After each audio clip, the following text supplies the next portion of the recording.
Hello, Islamic friends. Meet again with the One Verse channel. Before we continue, it would be good for us to support this channel by clicking the subscribe, like, comment, and share buttons.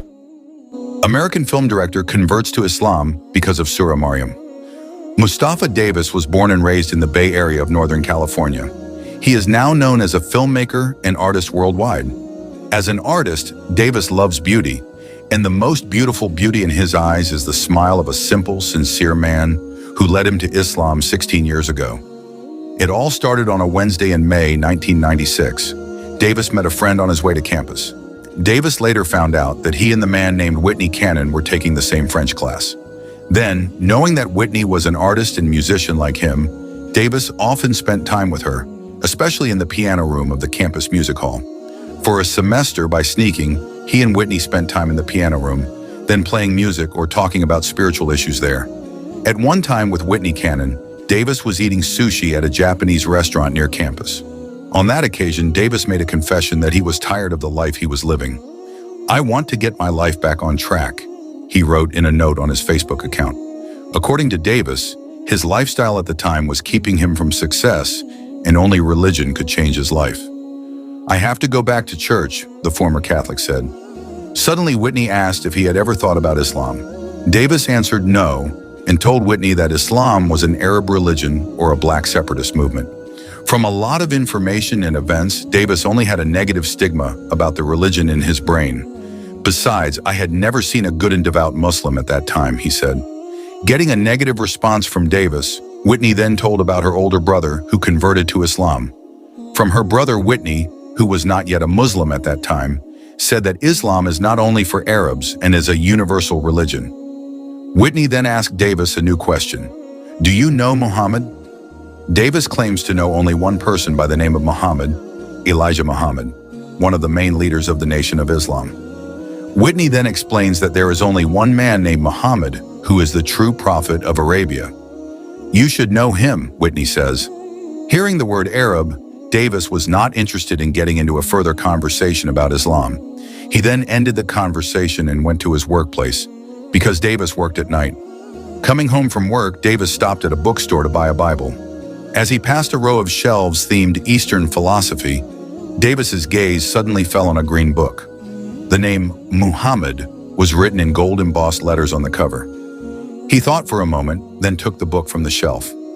Davis's curiosity was piqued when he read the small headline under Muhammad, which read, "His life from the earliest sources."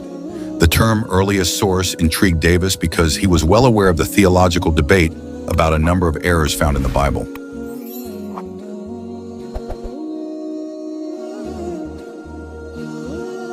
Davis opened the book and struggled to read many of the words in Arabic spelling. 4 or 5 of the sentences he read mentioned the word Quran several times. The difficult Arabic spellings then seemed to confirm his understanding that Islam was an Arab religion. So Davis returned the book to the shelf. As Davis moved away from the book, the gold writing on the cover caught his eye again, and he looked back at the book. He saw another book called the Quran, and remembered some words he had just read in the book called Muhammad. After picking it up and opening it at random, Davis came face to face with the first page of Surah Maryam. He read the surah from beginning to end, and felt his body shiver as he read the detailed description of the miraculous birth of Prophet Jesus, Isa as. He said he had no idea that Muslims believed in the miraculous birth, and that Muslims do not believe Jesus was the Son of God. As a Christian, he could never accept the claim that God had a son. Davis cried with the translation of the Quran in his hands. He decided to buy the book, forgetting his purpose of buying the Bible, and left the bookstore. On Thursday morning, as Davis walked to campus, she passed a small booth owned by a Senegalese man selling African-made purses and dolls. He was busy with a customer when Davis approached the booth and looked at a purse. When the customer left, the black man approached Davis with a friendly smile. Her smile was something I've never seen before. "I can only describe it as full of light and love," Davis said. The man named Kadim greeted Davis. "Hi, brother. How are you?" and continued with another question after Davis answered him. "Brother, are you a Muslim? You look like a Muslim." Before he could finish his admiration for Kadim's smile, Davis was surprised by the question. He answered that he was not a Muslim, but had just bought a Quran the night before they met. Kadim's smile grew. He approached Davis and gave him a hug while continuing to say, "This is so beautiful, my brother. This is great. I am happy for you. This is a sign from Allah. You make me so happy, my brother." Davis's amazement did not end. When it was time for Zuhur, Kadim asked for his help to guard his stall while he prayed. Davis agreed and skipped 2 classes that day.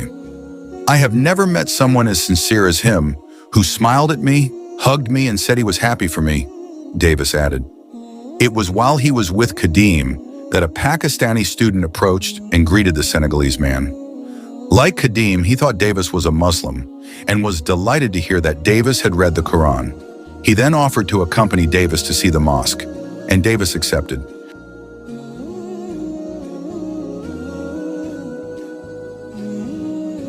The next day, the student picked Davis up and took him to a mosque owned by the Muslim Community Association of Santa Clara, California, after first inviting Davis to lunch at his home. When he arrived at the mosque, Davis was greeted by about 40 men who greeted him with smiles. After sitting down and joining the men, Davis was asked if he knew anything about Islam. He told about the Quran he had bought and told about the things he had learned about Islam from the book. Then one of them asked if Davis believed in the Prophet Muhammad, and without hesitation, Davis answered yes. Davis was also asked if he believed that Jesus was God or the Son of God, and he answered no. The Pakistani student then explained many things about Islam to Davis. He explained about the angels, the books of Allah, the Day of Judgment, Yawmul Hisab, and many others. After giving that explanation, he asked Davis if he believed in all of that. Davis again replied, yes. Then the man said, "That is what Muslims believe, and you believe it. So do you want to become a Muslim?" Davis answered yes again, without any hesitation. The student then guided Davis to read the Shahada on the 17th of Ramadan, 1416H, Mustafa Davis, 5 letters that changed my life. Mustafa Davis's meeting with Usama Cannon seems not to be a mere coincidence, because from that coincidental meeting, Mustafa became a Muslim. Now, Davis has been a Muslim for 15 years, and the coincidental event has never been forgotten. Davis accidentally bumped into Usama 15 years ago on his way to college. Usama commented on Davis's t-shirt and shook his hand. They then met in Spanish class, because it turned out they were both taking the language class and often sat side by side in class. The two eventually discovered that they both loved music and art. Because of this, Davis and Usama, who was good at playing the piano, would sometimes sneak into the campus hall because there was a piano there. They spent hours playing music, sometimes interspersed with discussions about spirituality. They did that almost every day for 1 semester. One day while enjoying sushi at a Japanese restaurant near campus. Davis confided in Cannon about his somewhat chaotic life and his desire to get back on the right track of life. At that time, Davis lived alone in San Jose, working at night, studying during the day. Davis felt that his past was a burden that always haunted his life and began to think that to overcome all the problems of life he experienced by returning to church, living a religious life again.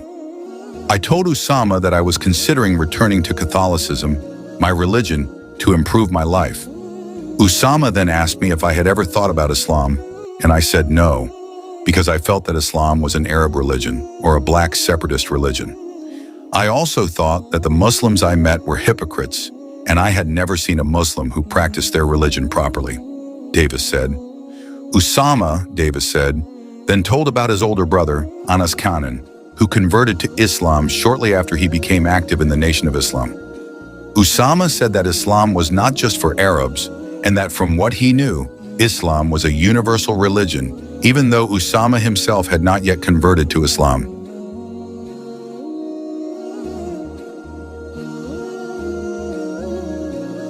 In the conversation, Usama also asked whether Davis knew about the Prophet Muhammad ﷺ, and Davis replied that he only knew the figure of Elijah Muhammad. Usama then explained that the Prophet Muhammad he meant was different from the Muhammad that Davis knew. At this point, as usual, Davis tried to avoid if someone started talking a lot about religion, especially after he knew that the Prophet Muhammad came from Arabia. Davis felt that Islam was not for him. The conversation that day ended just like that. Maryam's letter makes Davis shiver.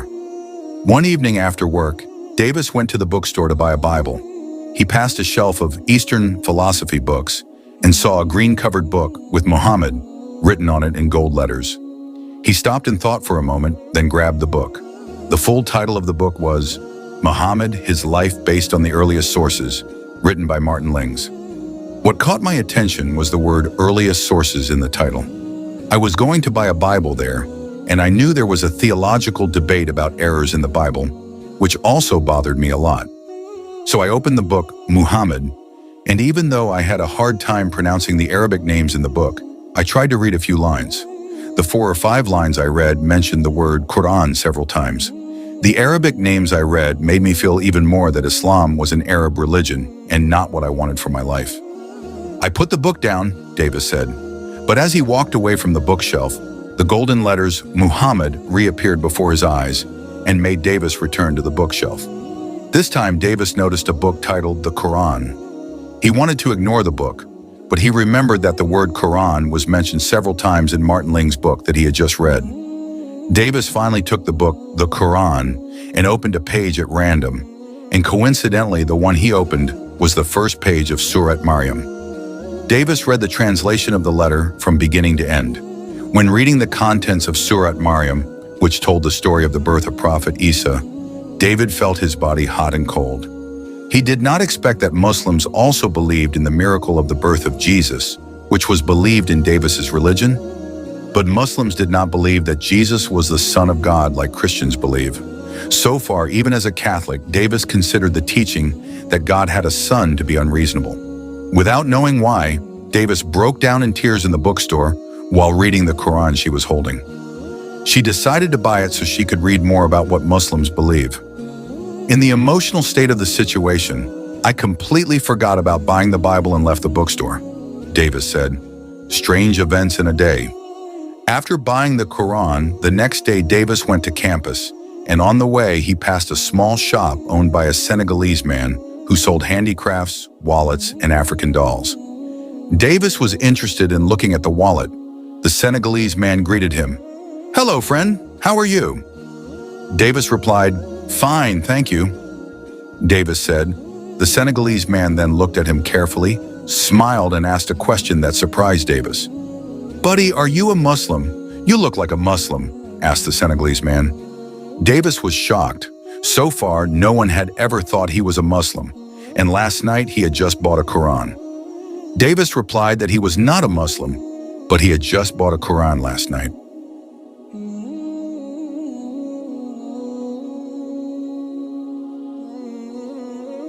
Hearing Davis's answer, the Senegalese man came out of his small shop and hugged Davis and kept saying that he was happy to hear it and that it was a sign from Allah for Davis.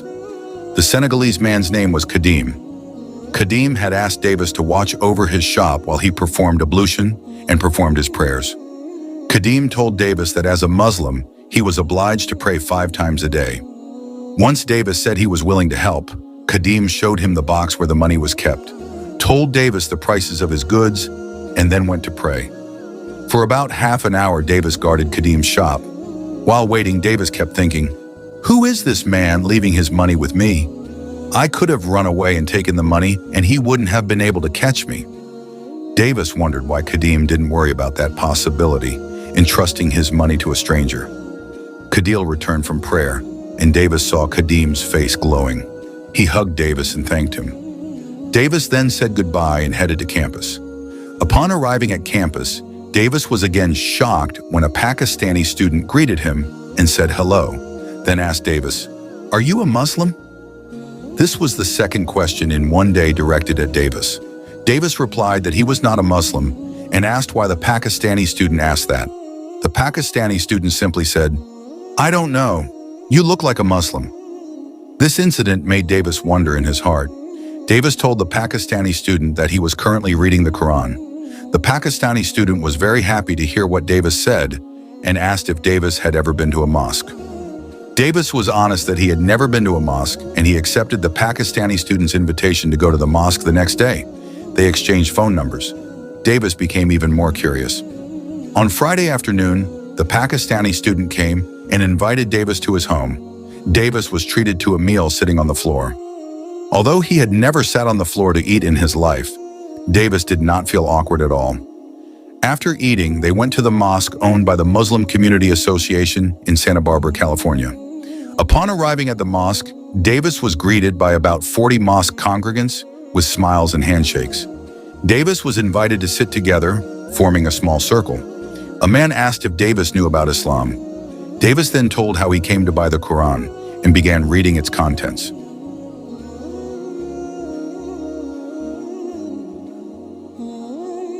Davis was asked again if he believed in the Prophet Muhammad.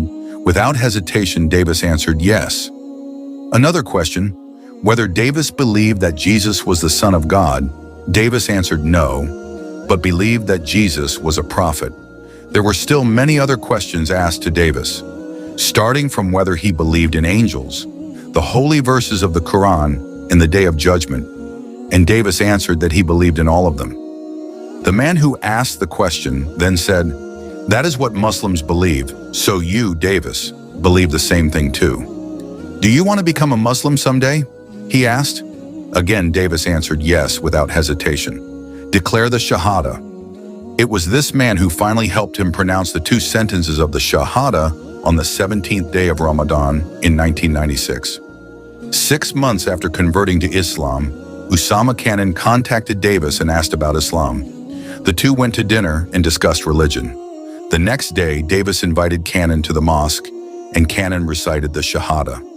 Cannon, the first person to mention Islam to Davis, and it was an honor for Davis that day to invite Cannon to the mosque, and Cannon converted to Islam too. It wasn't theology or religious debate that brought me to Islam. It was music, culture, friends I trusted, and a stranger who smiled at me. Ironically, it was Arab culture that first made me reluctant to learn about Islam. But now, after becoming a Muslim, I tried to leave my own culture, American culture, and try to apply Arab culture. After a few years, I was able to return to my cultural roots as an American and a Muslim, Davis explained. Davis now lives in the San Francisco Bay Area. He works as a photographer and director. Recently, while walking with Cannon, Davis met Kadim again. They were very happy and took a picture together. "Praise be to Allah for His mercy on Islam," Davis prayed.